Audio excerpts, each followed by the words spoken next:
જે ડાબો પગ અરે જમણો પગ ખરો ને એમાં નીચે સુધી છેક દુખાવો થતો હતો, કમરમાં બી અને પગમાં બી. પછી આમ ચાલવામાં, હા, ચાલવામાં, બેસવામાં, પડખું ફરવામાં બી તકલીફ થતી હતી. પડખું નતા ફરી હા, શકતા. નતું ફરતું. ચાલવામાં બી તકલીફ થતું. એક પગ એમ લંગાઈને ચાલતા હોય ને એવી રીતે ચાલી થતું. હવે રેડી? હવે સાવ ઓકે? ઓકે.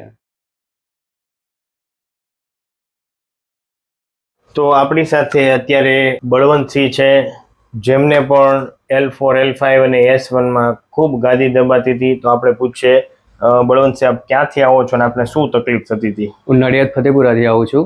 મને આઈ થિંક 5 વર્ષ પહેલાં ગાદીનો પ્રોબ્લેમ થયો હતો, વજન ઉચકતા. તેમાં દુખાવો બહુ અસહ્ય થતો હતો, સહી ના શકાયો.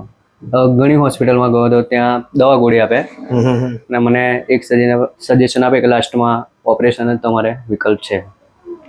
પછી એક દિવસ યુટ્યુબ પર અનાયાસે સર્ચ કરતો હતો કે slip disc problem solution without surgery. એમાં આ ભાવનગરનું સ્પાઇન કેર ડૉક્ટર દર્શન કામોટી સાહેબનો વિડીયો જોયો, 1 વિડીયો જોયો, 2 વિડીયો જોયો, 5 વિડીયો જોયા.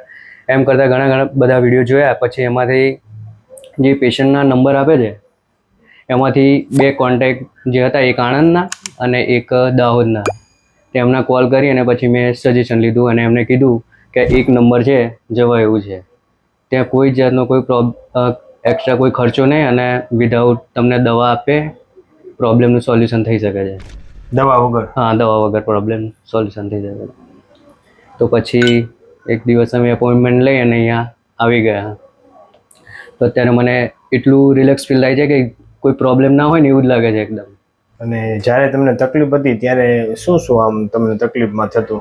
તો જે ડાબો પગ અરે જમણો પગ ખરો ને એમાં નીચે સુધી છેક દુખાવો થતો હતો, કમરમાં બી અને પગમાં બી. પછી આમ ચાલવામાં, બેસવામાં, પડખું ફરવામાં બી તકલીફ થતી હતી. પડખું નતા ફરી શકતા. નતું ફરતું. ચાલવામાં બી તકલીફ થતું. એક પગ એમ લંગાઈને ચાલતા હોય ને એવી રીતે ચાલી થતું. હવે રેડી? હવે સાવ ઓકે? ઓકે. સરસ. તો આ વિડીયો યુટ્યુબમાં મૂકી શકો છો? હું તો એટલું જ સજેશન આપીશ કે કોઈ બી હોસ્પિટલમાં જતા પહેલા એક વખત ડૉક્ટર દર્શન સાહેબની મુલાકાત અવશ્ય કરજો, જેથી કરીને ઓપરેશન કરવાની જરૂર ના પડે. ખૂબ ખૂબ આભાર તમારો. ખૂબ આભાર સાહેબ.